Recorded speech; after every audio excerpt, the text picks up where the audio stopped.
This is Colin. I'm here today with Andre from Hypercent. We'll do a Digits Club AMA in terms of what we can expect from the Hypercent Launchpad and the actual launch happening in just a couple of days. Andre, thank you for being here, hopefully enlightening us with all the genius you are building. How are you, sir? Hey, thanks for inviting me, man. Well, all good. We are very busy since our whitelist open was only 3 days ago, and yeah, more than 3,000 people joined our whitelist already. So you gotta be busy, man, with such things. Whenever you're building, you're going to have to, solve some stuff on the run. Blitz scaling. I can imagine. How big is your team right now? We are 6 people right now in Oh, the core team, and some advisors, like a lot of advisors. Not all of them are on the website. We've been in crypto since 2017, so we did gather a lot of friends along the way to that's good. consult with on different aspects of launching stuff, right? Perfect. Awesome. Could you tell us a little bit about the background of Hypercent before we get into details about the actual path? We briefly spoke about before about the actual chain, all that stuff. What would you say if you had, let's say, 5 minutes to fully explain what you're trying to do in your vision? Where does it all start? So do you want me to start with the team or do you want me to talk about the product more or the background of the team? Wherever you would like to start, and I'll just hook in to whatever, which way Okay, we go. so anyways, this launchpad started in the most organic way possible. So I knew Alex and Andre Popa, the other Andre Popa. Basically, there's two guys with the same name on our team. Okay. Our website is broken, but it's not. So um, we met at a blockchain conference in 2019 with the other Andre Popa because we had name tags and people were coming to us to ask us about they were coming to me pretending they have spoken with me before on LinkedIn, like what happens on conferences. Like we spoke and I had no clue. And I realized there's another Andre Popa and he had the same problems with people I spoke with. So anyways, I met this Andre Popa. It was all fun and games. Alex, our other co-founder, we didn't work together at that time, but he was also at the blockchain conference then because he was presenting a sort of a launch pad in 2019 model, Wishpels or something it was called. It was pretty cool. I was there Right. with another project with ZoidPay. ZoidPay built a Chrome extension which allows you to pay with crypto anywhere right now. It creates a virtual Visa card for you and you can pay with like Kadena. We integrated Kadena recently. We made a partnership with us and ZoidPay and Kadena. So anyways, um, at some point when I left this ZoidPay, after this blockchain conference I told you about, obviously I went through a couple of other projects as advisor and so on, but my focus was on making money on coins, right? Like everybody else in this market, I was Of using course. my experience for years now to buy the right stuff, right? A friend of ours showed us Kadena, and me and Alex bought some big positions in Kadena, right? This was like 1 year ago, exactly a year ago, or maybe even more. And yeah, we found about Kadena, which was amazing because when we looked at Kadena, we saw that Stuart Haber works for Kadena, and Stuart Haber, if you search Stuart Haber Wikipedia, it's going to show up the blockchain Wikipedia, not his own page, because he's considered the inventor of blockchain. And he is mentioned by Satoshi in the Bitcoin white paper 3 times, like the most cited person in, yeah, you'll see S. Haber there. And why did Satoshi mention him? Because, well, besides inventing blockchain and so on with others, obviously, there's a whole crew of people. Uh, he had an editorial in New York Times about blockchain. And obviously, he made a lot of in the 90s, man. This is like in the 90s. Long So time ago. so yeah, this guy is like an OG, and somehow uh, I feel like this guy has a better claim of stating that he would be Satoshi than Craig Wright, let's say. But obviously, because he doesn't claim anything, which makes him more mysteriously like this old engineer guy, not waving hands, not just doing his thing. So on one hand, you have the ideology of blockchain and the tech behind and the history, and on the other hand, you have Stuart Popjoy, one of the co-founders of Kadena. This guy was head of crypto department at JP Morgan. So on the other hand, you have like the reality of financial system and Right. accreditations and the regulations. And Kadena also had some ex-SAC people on board. So when we looked at it, we were like, fuck, man, whenever something happens regulation-wise, those guys are going to be tough because they're incorporated in New York. So if somebody can survive in New York incorporated, they're going to do well anywhere in the world with crypto, right? So we looked at the tech itself. Kadena is a proof of work blockchain. It's very close philosophy-wise to Bitcoin, but it has 20 chains in sharding. So it has 20 chains that work simultaneously. Something like, let's say Vitalik wanted to do with Ethereum 2.0 before considering going to proof of stake. Somewhere in late 2017, he was talking about this, as far as I remember. And it works, man, for 2 years now on mainnet. And not only it has 20 chains in sharding, it can have as many chains as it wants in sharding. So it can. And in terms of the change, what what does that mean in terms of like practice? Is it faster or more efficient? Cheaper. Basically, Everything. the gas Everything fees better. the gas fees are very low.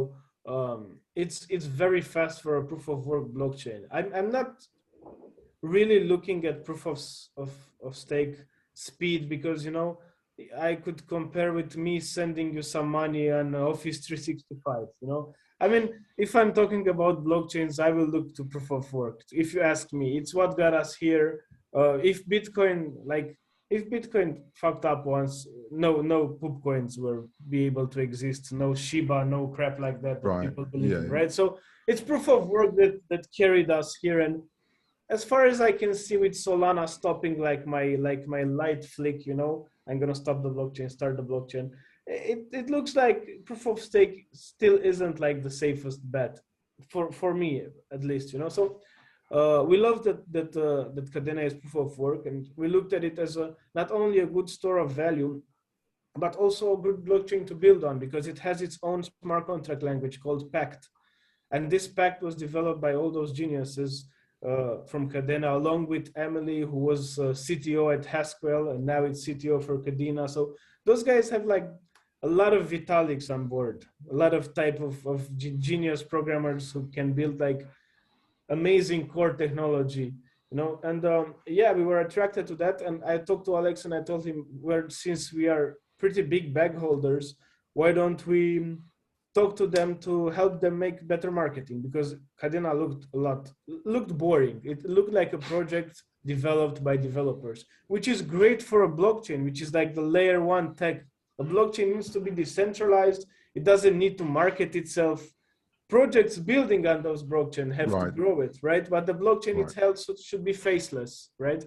Which reminds me of, you know, when Vitalik was promoting Ethereum in 2017, he learned this the hard way because he became the face of Ethereum and somehow a central point of failure, and people faked his death, and Ethereum plummeted, if you remember. And he wrote like a note like, I'm not dead, it's me, whatever. So anyways, we thought we should help Kadena with the marketing to make them a new website. We applied to become Kadena ambassadors. We were accepted right away, obviously, which got us to the core team. We spoke with the core team. We made a website draft with Kadena, the true home of DeFi. We saw big potential for Kadena to be like a DeFi place because of all the reasons I mentioned earlier. Like, it was too radical for Kadena, and they said, man, we love your ideas, but it's too radical. We are like a big corporation. We are slower than you think, and we have to have board meetings. We cannot like rebrand and stuff, you know. A funny thing is the website we offered to Kadena was very close to the Hypercent website you see today. So I spoke with Alex and I told him, man, look, we wanted to build a website for Kadena to bring more projects on Kadena.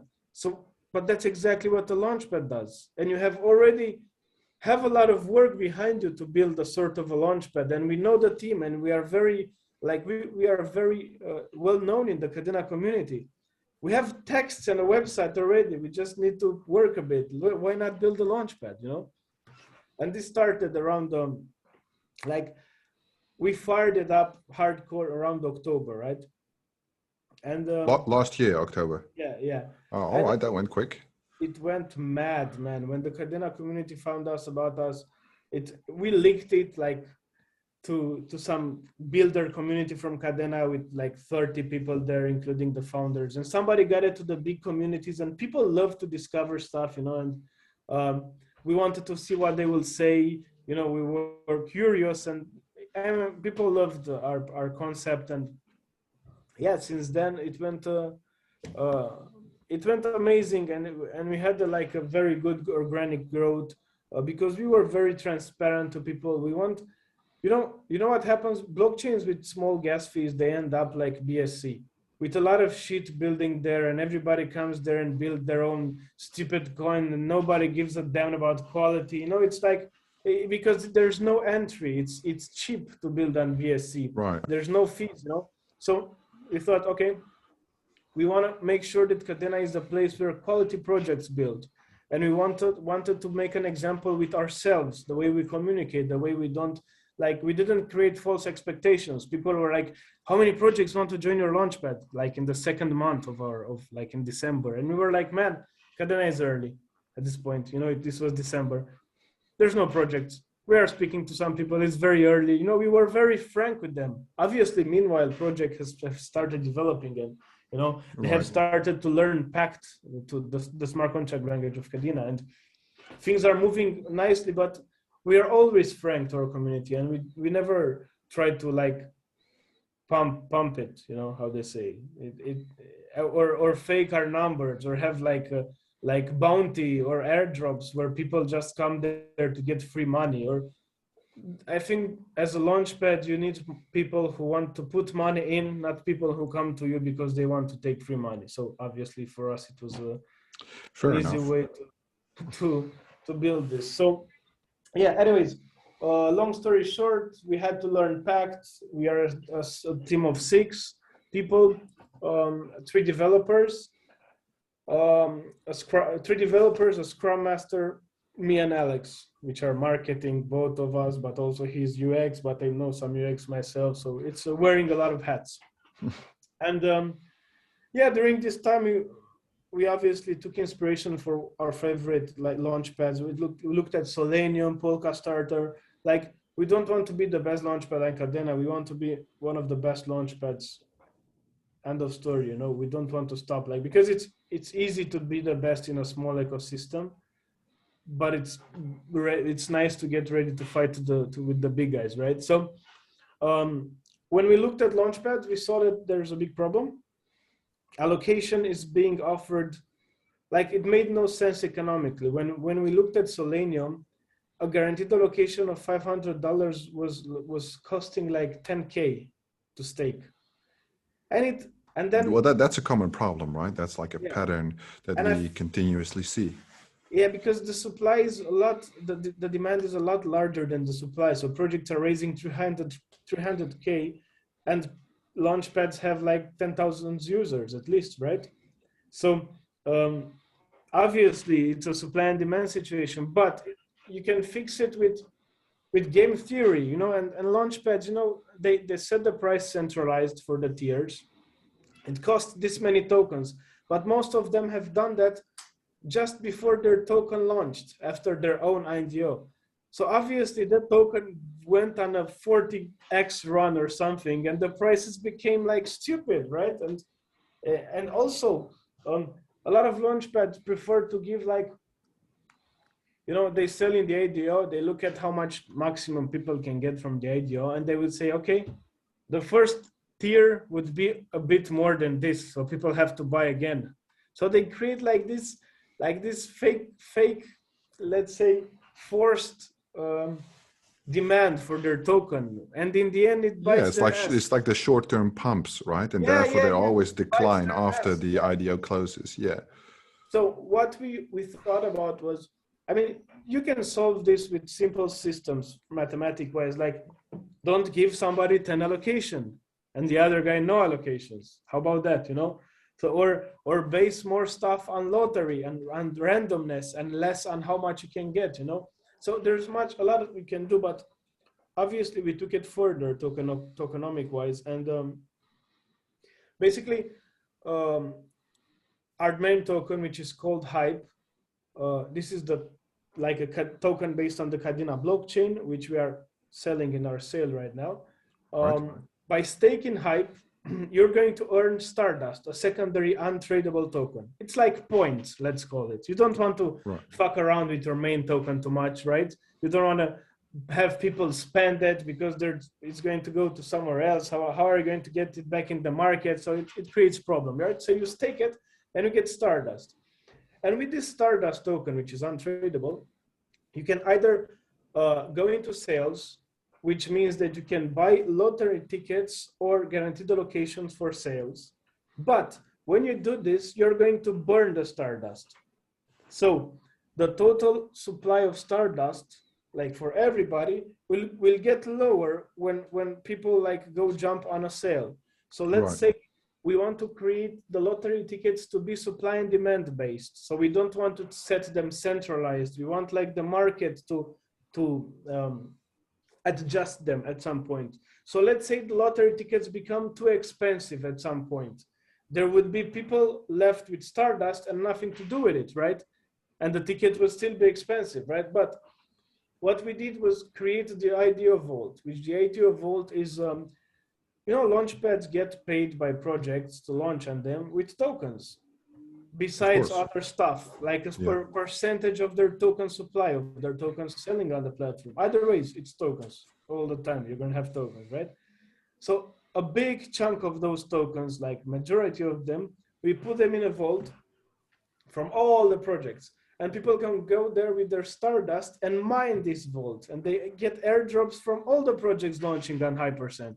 Even though they cannot get into the sale, obviously smaller fractions, but it's there. It's like you're staking in, instead of API of your own coin, you're going to get API of different fragments of coins that launch on our launchpad, right? But what happens is the rewards on the IDO Vault are calculated based on the total supply of Stardust, which has now decreased because people burned it to get into the IDOs. So the Vault has become massively profitable right now. So the people who are left without tickets are just going to the Vault. They're like, okay, I'm going to mine this. But then too many people lock their coins into the Vault, and the tickets have become a lot cheaper for the next sale. So it's a live economy, which is going to be very hard. How would for this Vault? Yeah, you say mine. How would that work? Is it also like staking on the Vault, or is it different? And you're just going to get API by different coins calculated on, obviously, and how many people are there. There's a total reward. More people there, lower rewards, less people. Yeah, but basically, I understand like the balance of things. Ideally, if we would have, let's say, the smaller guys would have continuous benefit, right? Because they can go left or right. Let's look at the bigger guys, right? They would accumulate the Stardust. Is there like a cap on how much they can assign per sale in terms of the Stardust, or is it like uncapped due to the supply and demand? What we want to do is, we don't really want to create a playground for really big players to, because you already have that, big guys, they have a lot of launchpads, man. Big guys are everywhere. The launchpads are theirs, right? So what we want to do is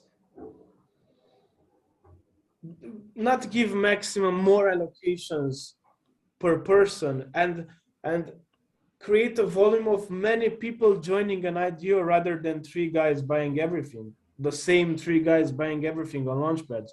Because this is what happens on many launchpads. And it's like those 10 guys who go like, okay, sell everything, buy everything. And it's not nice. We want to build a community of people who help other people build their dream projects, So we are thinking of ways of maybe creating a private sale part of our launchpad for really big guys and have them like legal stuff, because some projects cannot afford like us. We didn't take any private sale. We have only one sale. We spent our own money and time to build this because we wanted to have a token which is bought by everybody at the same price and in the same conditions. We were really eager to do that, right? But some projects cannot afford that and they need a private sale of, let's say, 100K. Yeah. We put them in So front of those guys. when you would say like a private sales section, perhaps, right? When you say the bigger players in terms of, let's say, financial commitment, what in your I don't know right situation now. would you say, like, is it But like what I know is that I don't hate rich people. We are not communists or something. But so we need to find a mechanism for people who can afford more money and more risk, obviously, because when yeah, you go into private, you're going to have a lot more risk because you see less being built. But we want to obviously control this process and see how cheap people buy in private. You know, those we want to make sure that we don't then get them into public, and people into public are exposed to investors who got very cheap in those projects. So oh well, yeah, we are very aware of this market, let's say, and how it works. We are very aware of this. So obviously we want to protect people who are not so aware of this, you know. um, and yeah, I don't know numbers. We are building a launchpad. We have a lot of conceptual stuff going. We have a lot right. to build, a lot to learn pact Put it to a wise. test maybe at some point as well. It was even hard to build our own lottery. You know, for our whitelist, now you just have to be in our Telegram.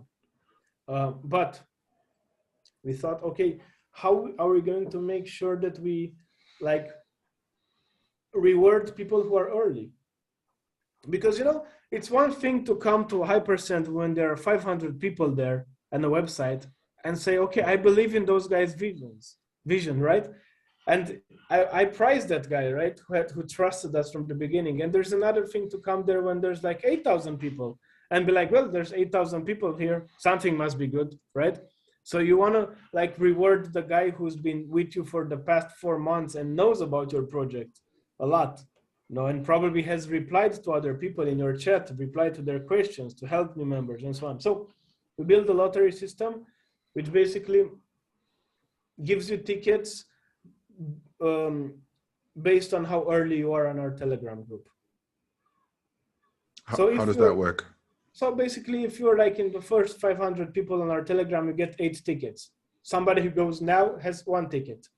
So somebody who was very early has 8 more chances than somebody who was very late to get into the IDO, to get whitelisted, to get a guaranteed allocation. So basically, the lottery picks who gets to enter KYC and then sale itself, right? Right.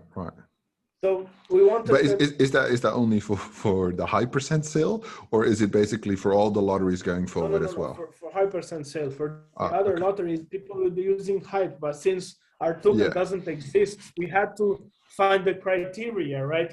And first come, first serve is very, very. It's lazy work, man. It's like you're going to treat people like zombies because you're lazy and you just want to build a swap.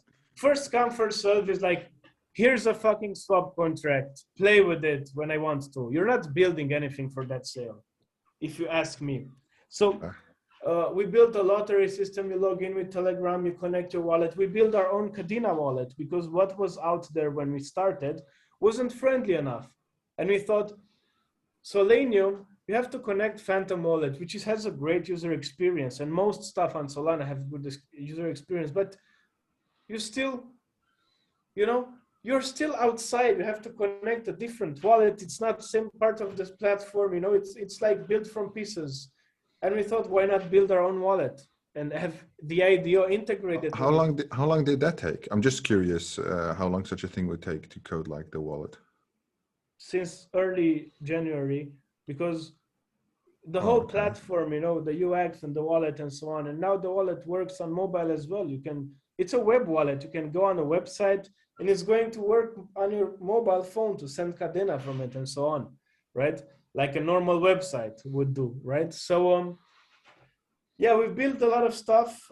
We had some troubles with it as well because Pact is new and not many people have built on Pact on Kadena right now. It's still early, so whatever you do, you're going to be a pioneer. But obviously, we had a lot of help from Kadena. We know them. I mean, we had calls with Stuart Popjoy, with the team, with Doug, and I spoke with Doug today, like the head of engineering at Kadena. He helped me with some bugs, you know. So we have their support. We are partnered with KDEX, which is a gas-free DEX. and Kadena. They're going to release most likely in the next like month or so. Because on Kadena, the gas fees are very low, but besides that, you know, even on Solana, gas fees are low. But gas fees are not only about money, they're about user experience as well. Having to click that extra thing, like if it costs like 0.0000 something, you cannot do an action because you don't have that 0.00 something in the wallet. So you have to first transfer. Well, imagine this for our IDO. We had already 3,000 people on the whitelist. And because on Kadena you have gas stations, basically we are putting gas in a gas station, and the function in our wallet called those gas stations, which pay for gas on behalf of users, on behalf of us. Free. So it's free basically. But what I want to tell you that for enrolling like 3,000 users, our costs in Kadena was like 0.05 Kadena. How much is one Kadena? I think like $7. $6, yeah. $7. I think it's $7 now because Bitcoin pumped a bit. So imagine this, you know, and our whole IDO, we have a lottery. It's built on pacts. It's on-chain, like a smart contract lottery. It's on-chain because we wanted to showcase building on Kadena. How can you claim that Kadena is so cool and then like sell an ERC20 token and say we are going to build the rest? Facts. You have to build it, man, and we did. And our lottery is going to be in a couple of days when people are going to be selected for KYCing and so on. So I have an interesting question right here on the Hypercent actually, because I understand it's definitely focused on Kadena, the projects, because that's one thing that somebody asked as well. Will you guys ever consider projects launching on other chains to also launch on Hypercent, or just focus on Kadena all the way through? Only if they want to be like multi-chain and it makes sense. Like ZoidPay, for example, they want to have coins on Elrond. They have moved some of their coins on Elrond. They want to have some coins on Kadena as well. Obviously, we cannot launch them, but this is an example. We cannot launch them because their token is already tradable. But yeah, most likely, the only way we will move to another chain is if Kadena isn't what we think it is. Yeah, okay. We are firm believers in Kadena, and we think that this is the next big thing. I mean, we are looking at Cardano and so on, and how hard it is to do anything, and other chains. I mean, on Solana, you don't have multisig, for example. On Kadena, you have native multisig, man. So whenever we are deploying a contract, like if we want to deploy a contract and it needs to be signed by 3 people, it's very easy to do that. Like if you have a big bank of Kadena for a project and you want to like move some of them and you need 3 people to sign on that, it's very easy. It's native. It's in their wallet. It's very easy to have 3 signatures in the transaction and let it go. You know, it's very easy on Kadena to have fractional ownership of NFTs. So NFTs owned by more persons, like fractional ownership. So Kadena is super powerful. The smart contract language like Pact is super, super powerful, man. And we, I mean, you know, we love it. And apart from being early, right? Because as far as the code, I understand being early, having the first mover advantage, that's like one of the big things for Hypercent. On the other side, what do you think some of the risks might be apart from like the code?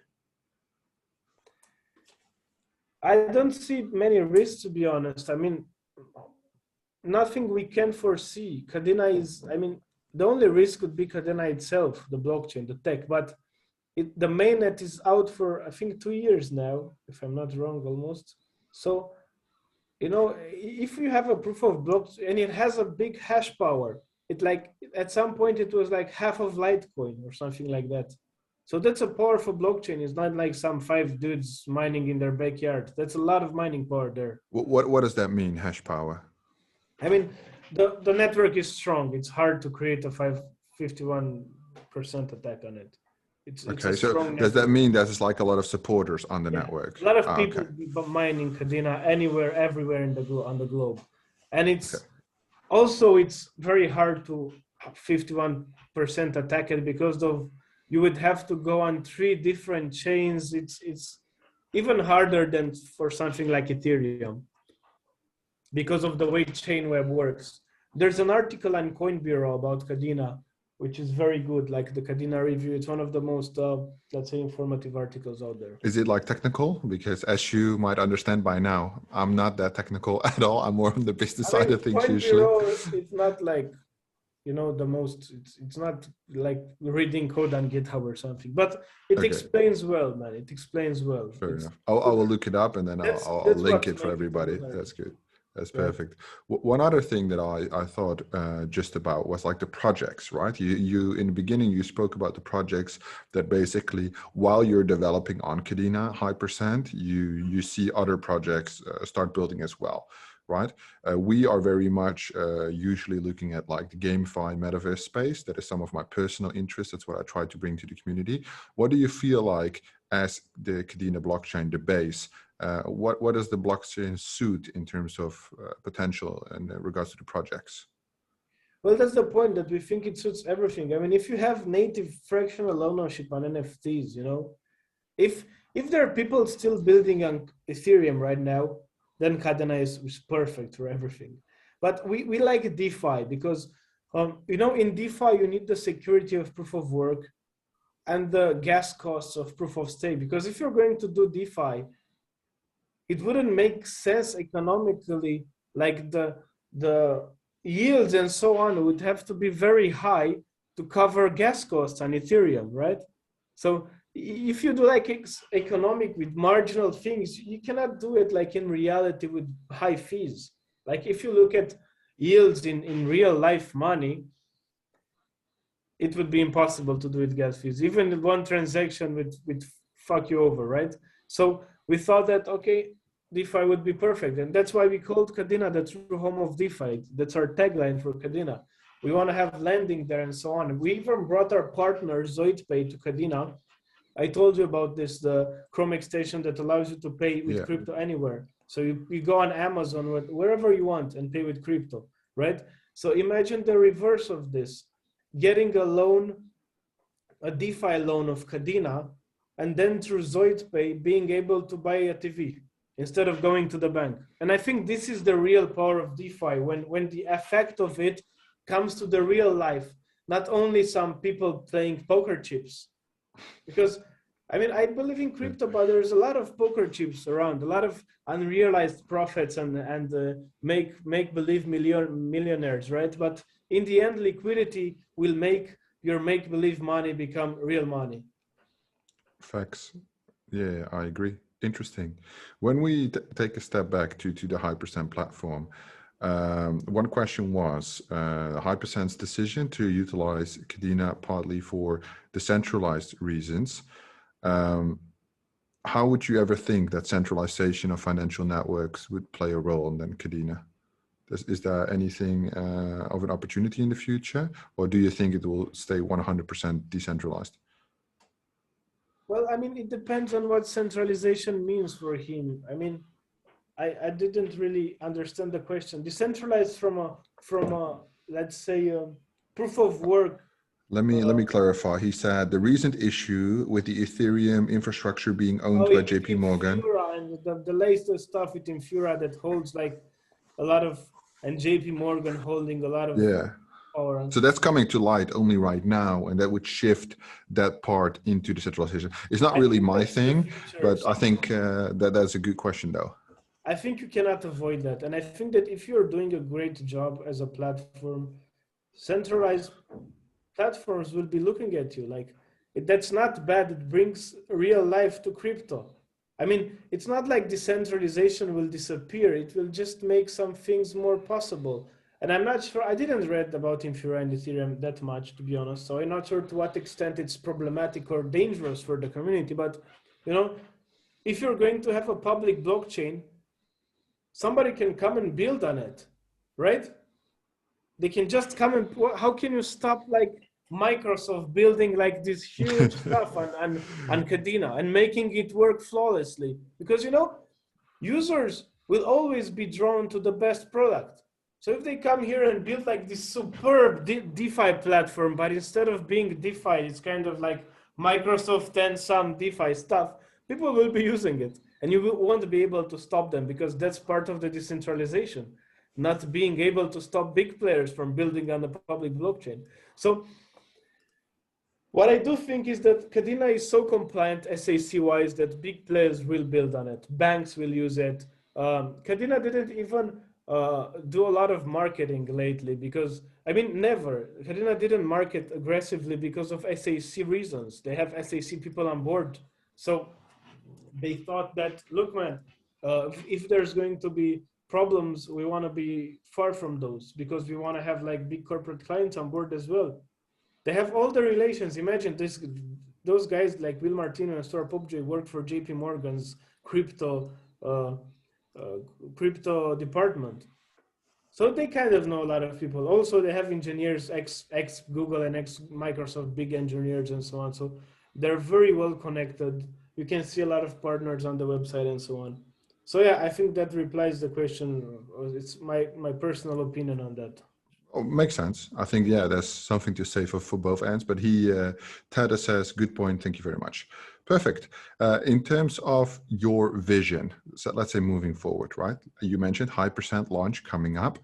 What would you say would be your ultimate goal? Let's take it slow, 6 months from now. Well, in the next 6 months, we want to like solve the whole tokenomic situation with the IDO vault and the variable lottery ticket, which is a big challenge, man. I won't lie to you. And if you building this on Kadena will be like DeFi 3.0, you would have to build like liquidity pools. The tickets might be tokens, and then people putting Kadena on one side and tokens on the other one. You have to. It's going to be hard, and you have to, for the IDO vault to work, you have to already have launched a couple of projects in order to fill that vault. So there must be like a start point for this system to work as we are describing it. But until then, we have to find a system to make this system work in a fair way, in a simpler manner. So we can launch a couple of projects, measure some stuff, learn some things, and then build the system I was talking about earlier, right? So Right. the 6 months, yeah, we want to launch some good projects. We are not very keen on launching a lot of stuff. We are prepared to say no a lot, and we have already did, and we have made some people angry. But as a launchpad, if you are curators, right? Because people are, when you're talking on a Telegram as a co-founder with people, they buy your token not only to use your platform, but because they think that you have the capacity to pick the right projects and to protect them, right? Well, 100%. Yeah. So we have to say no a lot, and we want to launch good projects, not hundreds of projects, maybe one project a month or something, maybe two. I don't know, man. But what I want to do is launch good projects and see them working. And we already speaking with projects. I mean, we have been approached by some projects. Some other projects are already in development, and we have connected them with the right advisors to push their projects further. Because, if I'm going to trust a project to do a great job, and I have somebody who can help them like a lot, I'm going to send this person there and tell them, look, guys, this guy can help you. And I'm going to make sure that they succeed, right? In terms when you say looking for quality projects, right? Obviously, we do, well, let me speak for myself. I do a lot of, in terms of what would you say are like key components for like a good project when you would filter on it? Because I definitely look usually at different things. So basically, Kadena-wise, I would launch tech projects right now, like somebody who builds Node as a service, like somebody who builds not Infura level stuff, but a lot of infrastructure for Kadena people, for like dev UX stuff, dev experience tools and so on. So people who build tech that helps other Kadena projects build after them are useful for so early in this ecosystem. So the main foundation of Kadena. For sure. DeFi, loans. Even NFTs with no functionality, if they have a community big enough, because the power of NFTs is that they bring mainstream people to Kadena. If you have an NFT project strong enough, you're going to bring new people to this blockchain. People who will be using the products of other projects we have launched or other people have launched, whatever, but it creates a bigger community of people, right? So NFTs have a big value because it's a lot easier to understand a cat with a crown that has to understand yield farming and liquidity pools and so on, right? So Right. it's a good entry point for any blockchain. But we wouldn't launch meme coins, for example, because with my old heart, I hate them, man. I hate them. I see the utility of them being similar to what I said about NFTs, but I have been poisoned the whole summer with people thinking that Shiba will get $1, that I cannot facilitate this kind of behavior. And this is one of the Right. reasons why our total supply is 10 million. We have a very low total supply, which makes our token look expensive, but our market cap still small, which protects us from people who see Shiba going to $1. You know, we want to think that one of our first token holders have to understand very well how those markets works, because this is a launch pad. You know, they need to understand this. Let me ask you a critical question. Yeah. When you would say the audience that Shiba, of course, Shiba to $1, that's like a typical kind of when Binance, when Lambo type of audience. But still, there's a big empowerment from your side, from the Hypercent side, on the lower quality audience. I mean, people with less cash flow, investors with less significant cash flow. How do you think that would balance? Because normally, if I look at some of our other partners, like we have partners like Perigen, Unix Gaming Launchpad, Anypad, and for example, Anypad with a really small market cap, there is where a lot of the chaos among the crowd, if I can phrase it in my most non-aggressive way possible, their launches are always FUD, right? Always. If it goes well, people are crying. If it goes good, people are crying. So if you say like, oh, we want to make a low barrier of entry, So yet what we not the do is Shiba guys. we don't think that the Shiba guys are poor. We don't think that people who have less money have a lower capacity of understanding projects. There are a lot of Shiba guys who have put in 50K in Shiba.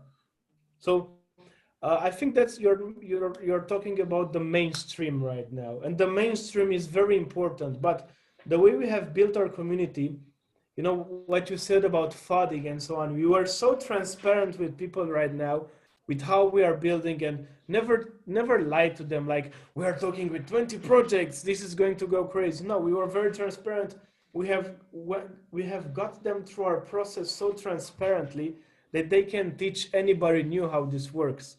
And if somebody comes now and FUDs our Telegram channel about this, they're gonna get their faces slapped with good arguments because they know what we are Okay. working on.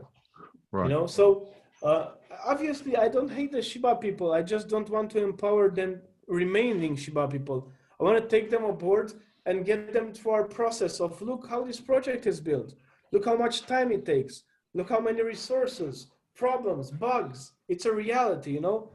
Slow things down because people, you know, this bear market, like, let's not call it bear market before people get annoyed, but this dip for a couple of months was obviously stressful for us since our project started and like Bitcoin was 69K or something.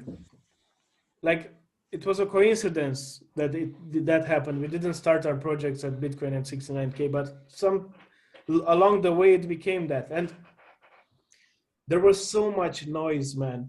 It was hard as a good project, it was almost impossible to communicate to audiences because every crap project was performing well on the market because of people knowing the market would crash and big players pumping the hell out of those stuff. And there was too much noise. And it was obviously stressful to see the market collapse like that, like beneath our feet. And, you know, you feel your chances going left and right while working in crypto, but we are since 2017, we're already used to that, right? To the volatility.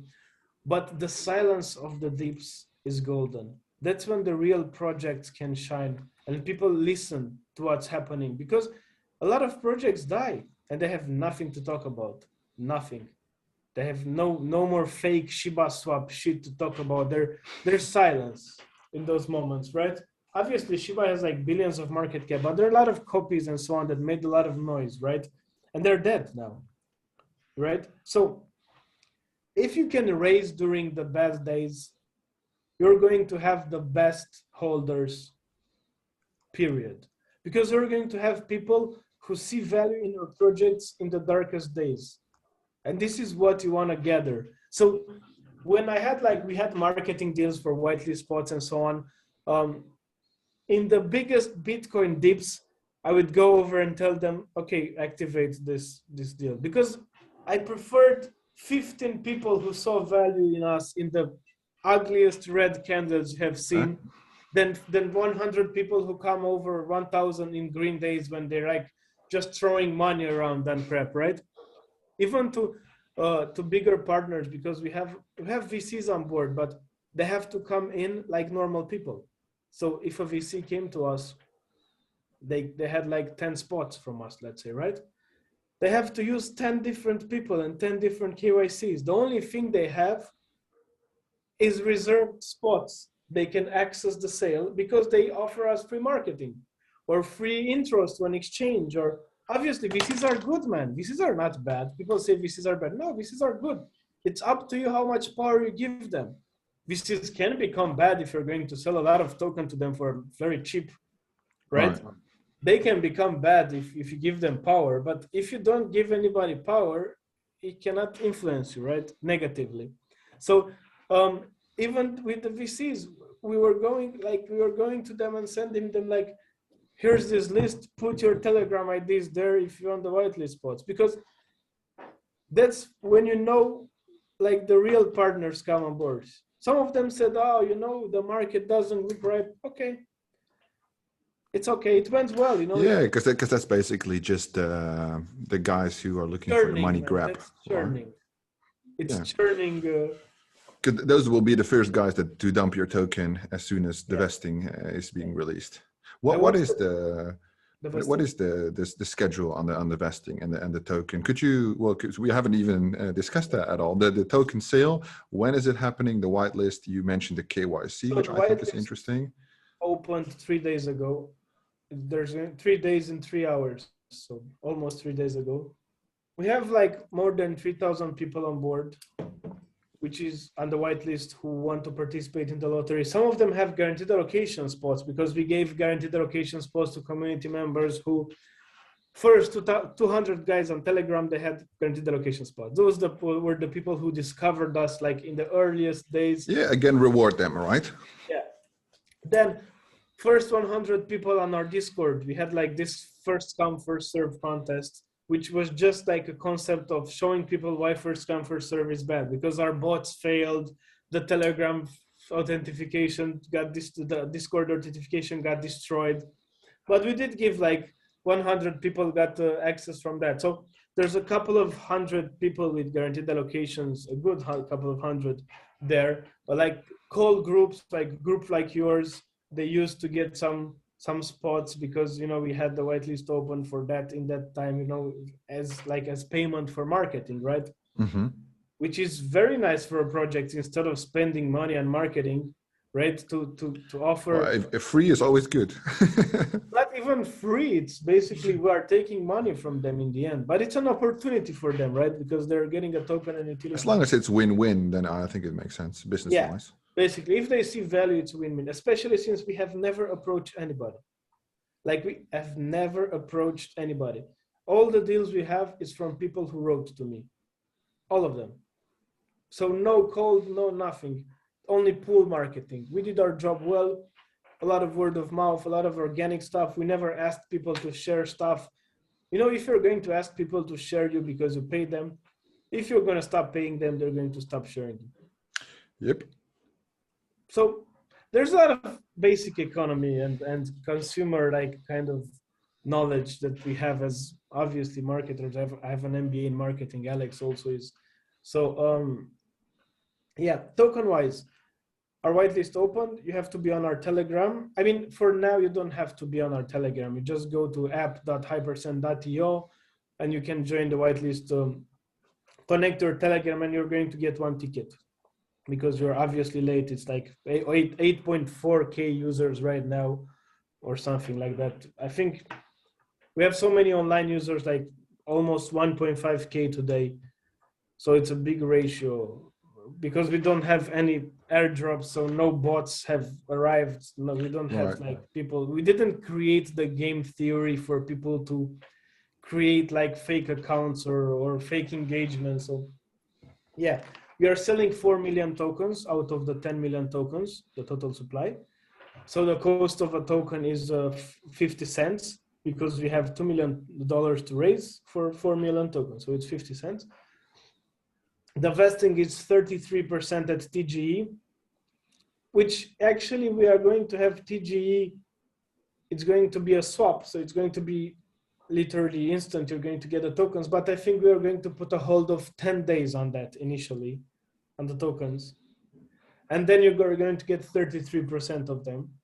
Why we are putting a hold on that, like a small vesting, like a 10-day mini vesting, is because KDEX, the DEX on Kadena, will be out end of March, maybe very early April.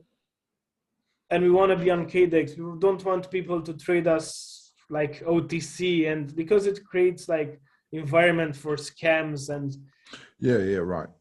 So we want to be mature about this, right? So 33% at TGE, let's call it, and then 33 more in 3 months, and then 34 more in 2 months. So it's a 5-month vesting. Why would it be so short? It's about 650K at a time that's being released. Yeah, but there's still a bit more. It's like 750 because there's also 15% liquidity. Right. Which is, but with us, it doesn't mean we sell it. But we will be using it on KDEX or on any exchange we have to list. They're going to ask for liquidity, so we have to give them from summer. So yeah, let's say the initial supply is low and so on, although the price of our token seems higher, which was our decision not only to repel Shiba people, but also because it's easier to understand. It costs 500 tokens to get allocation than it costs 5 billion, 5,000 blah, blah, blah tokens, right? It's an UX decision as well. And in terms of, okay, so then people now have the opportunity to still get whitelisted, but they only get 1 ticket, right? Then in about 3 days, you said the whitelist is closed. And the lottery starts. The lottery, how long does the lottery last for? Is it like instant or? I'm going to, yeah, it's a blockchain. It's just going to load and then send the reply. So basically, the first round, there's guaranteed allocations, obviously, for people. So in the first round, because everybody has guaranteed allocation of up to 1.5K, obviously you need to think of a system that doesn't allow anyone to be left out. So in the first round, 1,333 people will be able to buy, right? Because that's the mathematical number that can close up to 2 million if they all go max. They would all buy, but of course they don't all buy. Yeah, but it's built like it cannot happen that some of them are left out, right? Yeah. Let's say they buy with an average of, we've made a poll on our Telegram, which has 1.3K respondents, which is amazing for a poll. You're going to find it on our Telegram, an anonymous poll. And the average now it's somewhere at 890. And at 890, it's like less than 2,000 people would participate. 1,000 something, whatever. So based on that, probably the lottery for round 1, let's say there are going to be 400 or something, 500 spots in the lottery. But then the second round is going to be only lottery, because all the guaranteed allocation people lose their chance. If they don't buy in the first round, it's gone. So the second round is a bigger lottery for what's left. And I think there's going to be a lot left. I don't think the average will be 900. Because, you know, people exaggerate. Maybe it is, maybe it's higher. I hope it's not higher. Yeah, it also depends on the day, right? Like, I mean, a lot of, you have a lot of serious guys, but if Bitcoin takes a dive of 8%, a lot of people are going to hold back because they're chickens. Maybe a little bit Shiba.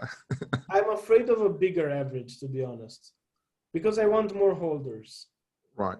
But I don't want to change the rules of the game. We never do that. So we you know, those are the rules. So anyways, if let's say 700K remain unsold in the first round, which is like those rounds are not calculated. Oh my God, they didn't close in the first round. No, they're meant to not close in the first round. Their whole purpose is to make sure everybody who has a guaranteed allocation has a guaranteed allocation by mathematics, in a way Yeah, that makes nobody sense. can buy more than the whole.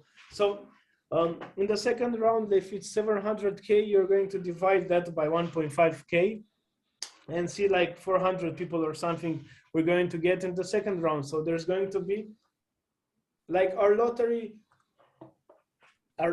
basically makes a list of people in an order of how closer they were to a number. So there's a lot of random shit going on, but you're going to have people from one to the last people, to the last guy.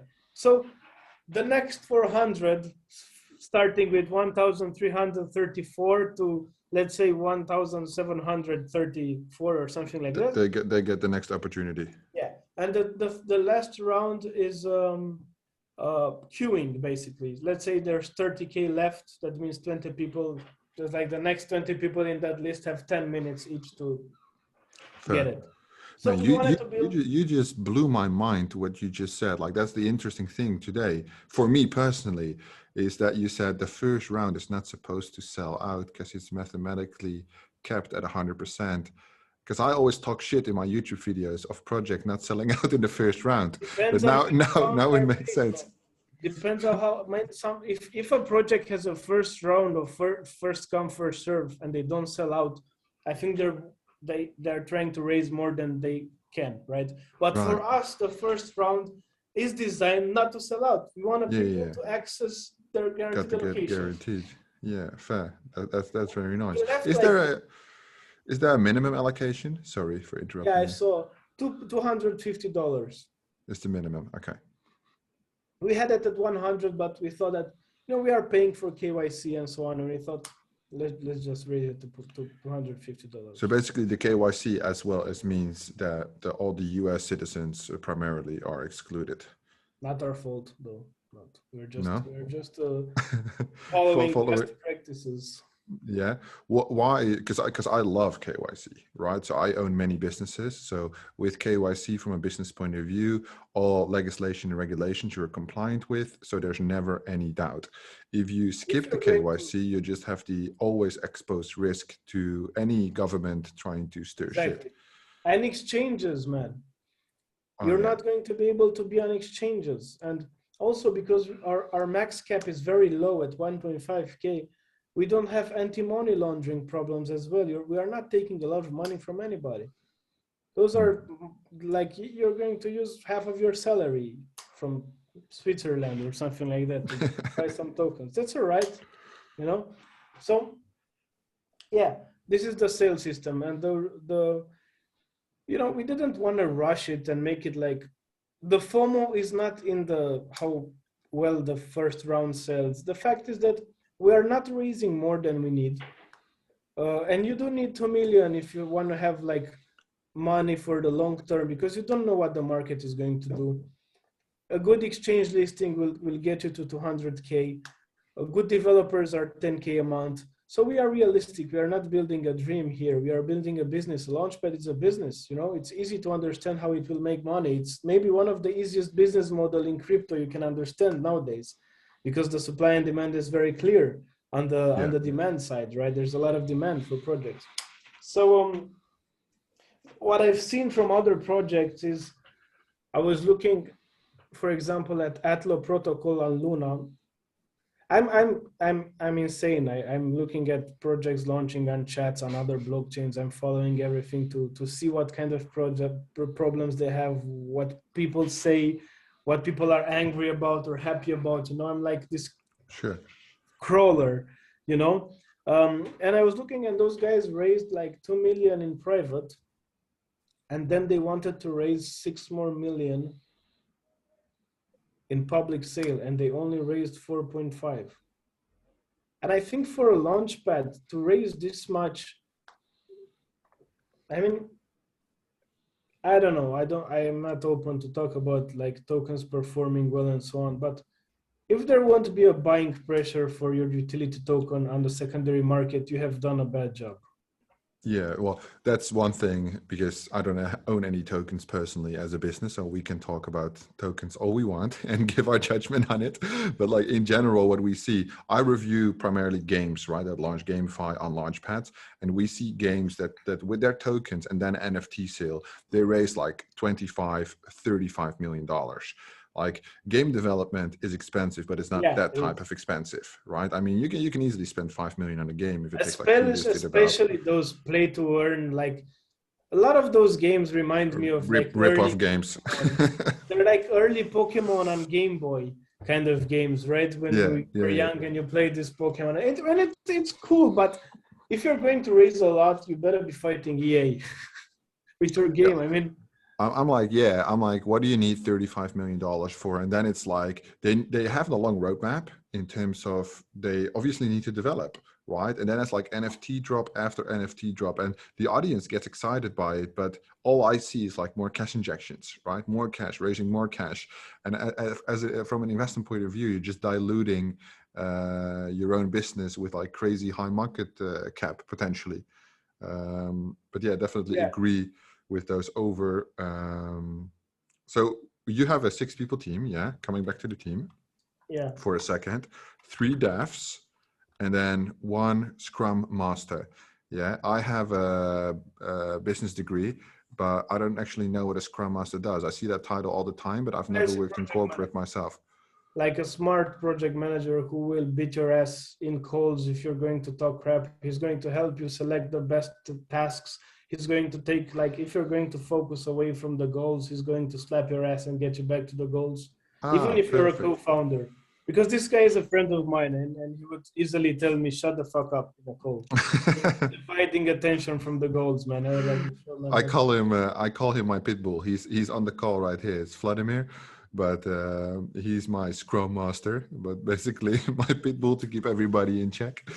yeah, Uh, it's a lot more complex, obviously. They have knowledge of more things, but yeah, but basically, it's like the spider. Yeah, like yeah. dividing the things, keeping track of everything, make sure everything goes well. It's a good project management for tech. Like, it's the Scrum model of building sprints. It helps you build sprints and so on. And besides that, this guy also used to be a QA engineer, and he helped us build like test programs to to test everything out, right? So yeah, this Perfect. Where do you see the team go when we? Because 6 people. I don't know that how many people work at a Launchpad, but I would assume normally more once it's up and running, right? I can assume that's quite a labor-intensive process. When you would take it, last time we said 6 months, let's say 12 months down the line, how do you think the team would expand? Or do you want to keep it I think small? that, you know, the whole point is you have to build, and at some point you're going to hit like a how do you call it, like flat, when you don't have to build so much. You have to use what you've built and only correct things, UX wise and so on, right? Because you're building a platform. And um, I think that you're going to need a lot of people who can judge projects, because you're going to get absolutely destroyed by projects you want to launch. And you don't Yeah, want to spend your whole time as a co-founder starting from the earliest. And basically, this is one of the reasons why we have been very transparent of how we judge projects and how we think of things, because we have a massive community, and at some point some of them will be able to judge projects, who launches and who not, because we have a third token which is called time, also untradeable, which is created whenever you use Stardust, which is the governance token. Basically, it shows us who used our platform. So basically, it's not only ownership of hype that gets you to vote on projects in the future, because governance is hard, let's be honest. We haven't been able to solve it for the past 30,000 years. So it's not Hypercent yeah, who will solve it in like 3 months, right? But basically, people will, in the future, they're going to vote on projects, which will take a lot of load from ourselves of what's good, what's not, you know?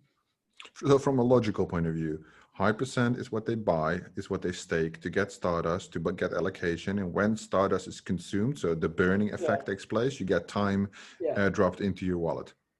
Yeah, which is untradeable. It's just like Yeah, points. It's like experience in World of Warcraft. You're leveling yeah. up, right? But on blockchain. So obviously this is the system, and yeah. And then you can spend the time later We're to not going cast to your spend vote, it something that, like this. like, let's say if there's governance and voting implied, you can say like only people who are level 20 can vote. How much time Oh, do they right, have? like that. It's a Yeah. comparison. I didn't think of levels and so on, but it's like some kind of Yeah. way of, Well, we at the Digits Club last week, I think, introduced the governance team as well to take away from like us as the core team. Now we just have a group of 100 people who hold the most NFTs. They vote in terms of well, if you were allowed to talk today, and they voted, and you were allowed to be here. So basically, the whole community nice. So by the community with the governance community. already working. Yeah. So basically, yeah, we have advisors that can push us. Like Justin Wu, he has like 200,000 followers. He's our advisor.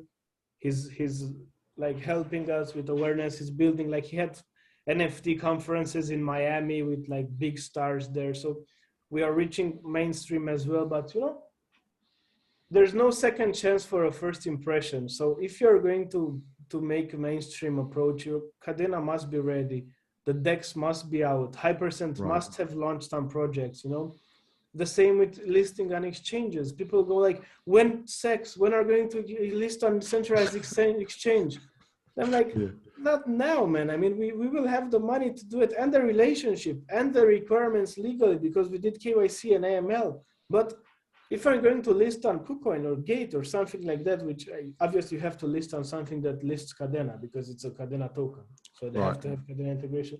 But if I'm going to do that, for sure I'm going to do it when I think I'm ready, when I have a couple of projects launched, because I'm going to expose myself and Kadena to a whole new audience of people. And their judgment, yeah. Yeah. So there's no second chance for a first impression. We are here for the long run, man. And we have been here in the crypto space for early, let's say mid 2017. And we've seen scams, we've seen bullshitters, we've seen people fake engagements in group. We are very knowledgeable with this kind of crap. So we're doing the opposite of everything. People building like high supply tokens, we build low supply tokens. Because it also creates a narrative in your community. People come here and say, why is this token so expensive? And then you're going to have people who don't understand market caps learning from people who understand market caps why Shiba won't go to $1. So even if you're creating, if you're creating enough narratives, people have always a reason to talk about you if you're different some way.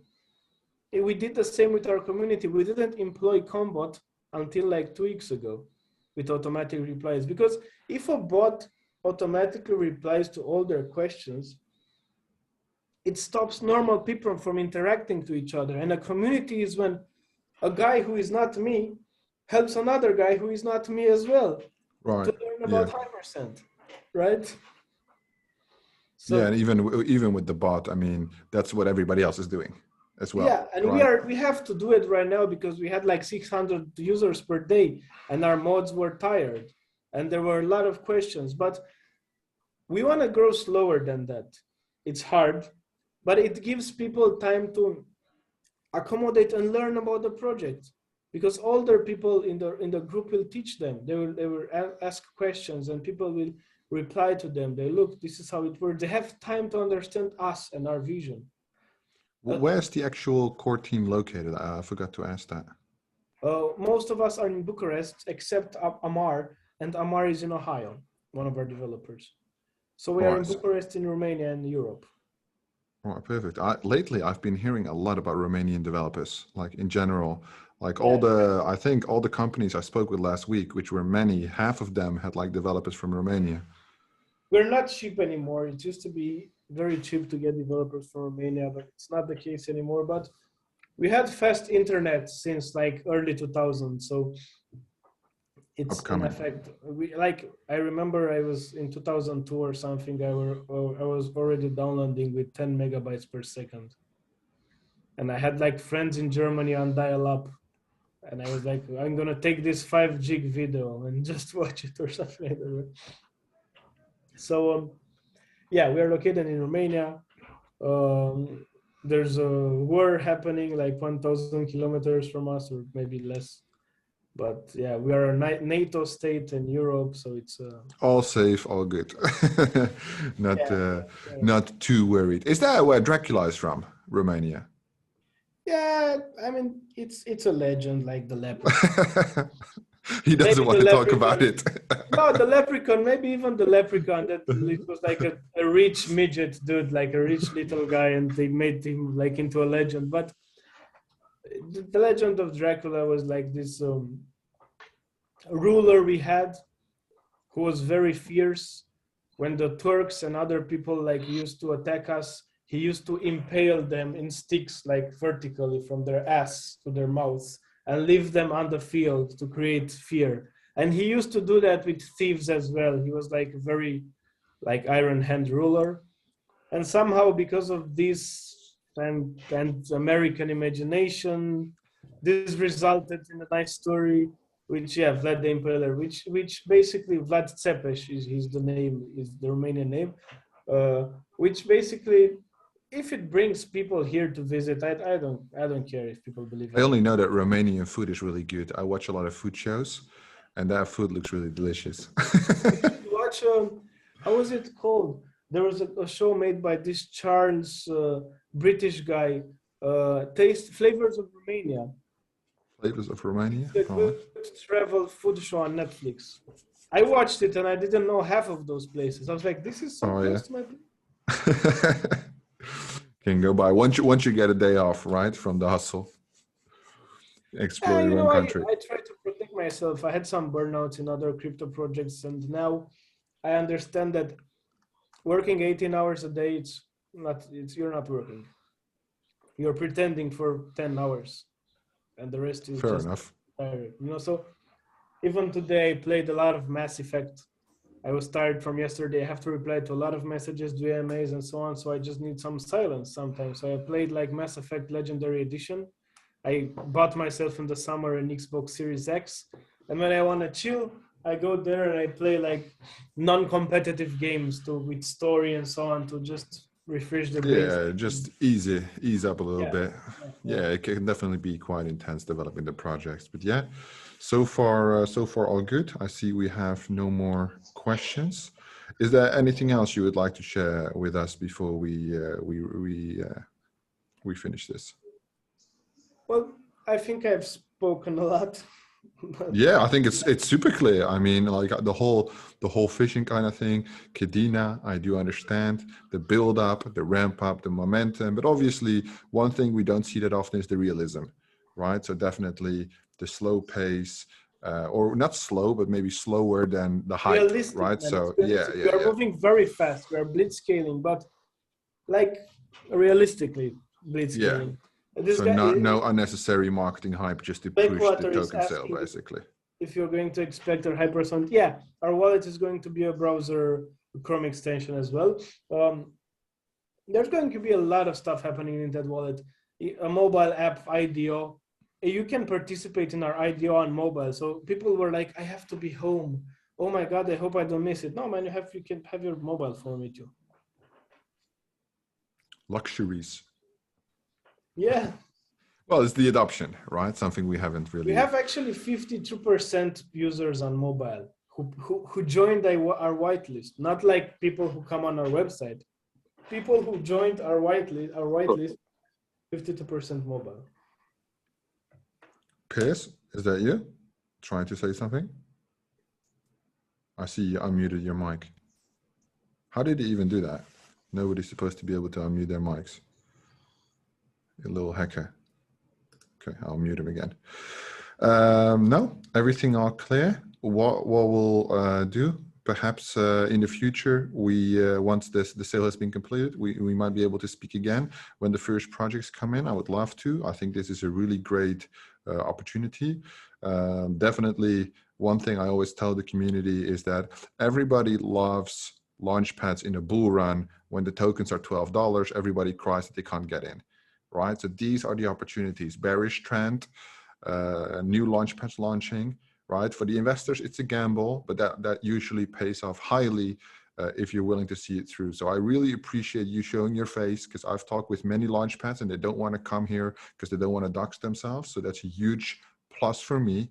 in general, and you're a very nice guy, so it was easy to Thanks talk for to. having me, man.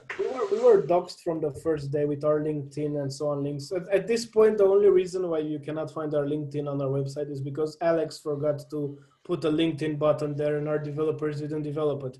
But in the first version of our website, all of us have LinkedIn theirs and you can find us and so on. So yeah, we have updated stuff there. We are real people who have been in this industry, and obviously we are doxxed because it's a leverage for us, you know. It's like, Yeah, I why mean, if wouldn't you if use you have your nothing to LinkedIn? hide, that's the Yeah, thing. I feel like when I review projects, if you don't dox yourself, there is something you gotta hide. Yeah, but there's crazy people in crypto. There's crazy people in business everywhere. It's not a reason not to make that I step, in think my opinion.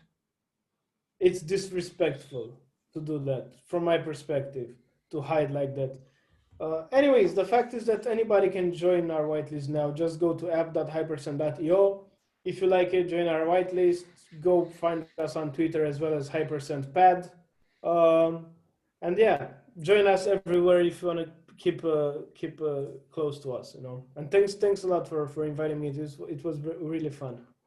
Very welcome. I'll make sure to put all the links in the description to Hypercent so you guys can follow them. Thank you so much, Andre. Have a great rest of your day and hopefully talk soon. Thanks, man. Bye-bye. Thanks. Have a nice day. Cheers. See you guys. Bye.